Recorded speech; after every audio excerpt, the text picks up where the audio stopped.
امریکہ معصوم فلسطینیوں کا خون بہانے والے اسرائیل کی ڈھال بن گیا۔ اسپتال میں تباہی سے کلین چٹ دینے کے بعد سلامتی کونسل میں بھی قرارداد ویٹو کر دی۔ 15 میں سے 12 ارکان کی حمایت سے پیش کی اسرائیل فلسطین جنگ بندی اور غزہ کے لیے امداد کی اپیل مسترد کر دی۔ روس کا جنرل اسمبلی اجلاس بلانے کا مطالبہ۔ ترکی نے سلامتی کونسل کو غیر مؤثر قرار دے دیا۔ مغربی ممالک پر جلتی پر تیل چھڑکنے کے کردار کا الزام۔ پاکستان کا اسپتال پر حملے کی تحقیقات کا مطالبہ۔ اسلامی تعاون تنظیم نے غزہ کے اسپتال پر حملہ جنگی جرم قرار دے دیا۔ اسرائیل کو کٹہرے میں لانے، جارحیت بند اور غزہ کا محاصرہ فوری ختم کرنے کا مطالبہ۔ عالمی برادری کو امن کوششیں تیز کرنے کا مشورہ۔ تنظیم نے پاکستان اور سعودی عرب کی درخواست پر بلائے گئے غیر معمولی اجلاس میں فلسطینیوں کے انخلا کا اسرائیلی انتباہ مسترد کر دیا۔ غزہ کے اسپتال میں 500 فلسطینیوں کا خون بہانے کے باوجود اسرائیل کی وحشیانہ بمباری۔ ایک اور اسپتال کے قریب اور بے گھر پناہ گزینوں پر بھی بم برسا دیے۔ مزید 55 فلسطینی شہید۔ اسرائیلی فوجیوں نے مقبوضہ مغربی کنارے میں بھی اندھا دھند گولیاں برسا دی۔ 2 نوجوان لقمہ اجل بن گئے۔ مجموعی شہادتیں 3478 ہو گئیں۔ 12500 زخمی طبی امداد کے منتظر۔ اسپتال پر اسرائیلی بمباری کے خلاف دنیا بھر میں احتجاج۔ بحرین میں امریکی سفارت خانے کی جانب پیش قدمی پر پولیس کی شیلنگ۔ لبنان میں بھی امریکی سفارت خانے پر چڑھائی کرنے والے مظاہرین پر آنسو گیس فائر۔ یورپی یونین مشن کے دفتر پر پتھراؤ۔ اردن میں اسرائیلی سفارت خانے کے باہر احتجاج۔ مصر کی قاہرہ یونیورسٹی میں ہزاروں طلباء و طالبات کا مظاہرہ۔ ترکی کے دارالحکومت استنبول میں مظاہرین نے اسرائیلی کونسل خانے کو آگ لگا دی۔ مقبوضہ مغربی کنارے میں ہزاروں فلسطینیوں کا اسرائیلی مظالم کے خلاف احتجاج۔ اسرائیلی اور امریکی میڈیا کی دنیا کی آنکھوں میں دھول جھونکنے کی کوششیں۔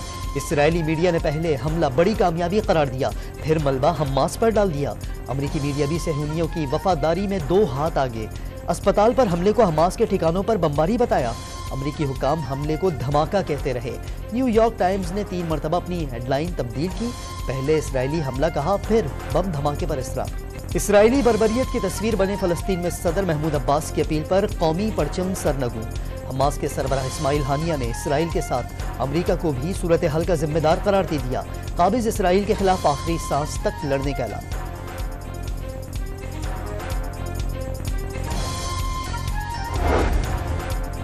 جنگی جرائم سے متعلق اسرائیل کی حمایت پر امریکہ کو سبکی۔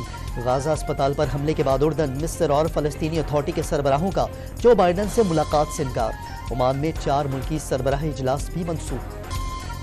پاکستان نے غزہ میں اسپتال کو نشانہ بنانا غیر انسانی فعل قرار دے دیا۔ عالمی برادری سے بدترین اسرائیلی مظالم روکنے کا مطالبہ۔ نگراں وزیر اعظم کی بیجنگ میں سیکریٹری جنرل اقوام متحدہ سے ملاقات۔ انوار الحق کاکڑ کی معصوم فلسطینیوں کا قتل عام فوری رکوانے میں کردار ادا کرنے کی اپیل۔ قومی کرکٹ ٹیم کے کھلاڑیوں کا بھی فلسطینیوں سے اظہار یکجہتی۔ شاداب خان، محمد نواز، افتخار، امام الحق اور حارث رؤوف نے ٹویٹر پر فلسطین کا جھنڈا پوسٹ کر دیا۔ پاکستان کا ہتھیاروں کے نظام ابابیل کا کامیاب تجربہ۔ Chairman joint chiefs of staff committee general Sahir Shamshad Mirza نے مشاہدہ کیا۔ صدر عارف علوی، نگراں وزیر اعظم اور سروسز چیفز کی اسٹریٹجک فورسز کے تمام ارکان کو مبارکباد۔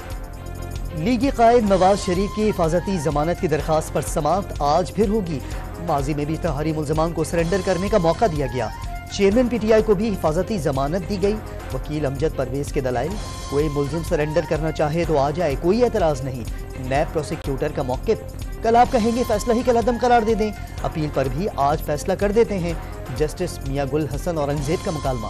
عدالت نے نواز شریف کی درخواستوں پر نوٹس جاری کر دی۔ نون لیگ کے دبئی اجلاس میں نواز شریف کی واپسی کی حکمت عملی تبدیل۔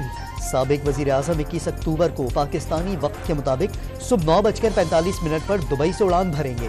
نون لیگی قائد لاہور کے بجائے دن 12 بجے اسلام آباد میں لینڈ کریں گے۔ لاہور کے مقامی رہنماؤں کا مینار پاکستان کا دورہ، جلسے کی تیاریوں کا جائزہ۔ بلاول بھٹو زرداری کا نام لیے بغیر نواز شریف کی واپسی کے لیے الیکشن روکنے کا الزام۔ بڑے استقبال کے لیے ریاستی زور کا بھی دعویٰ۔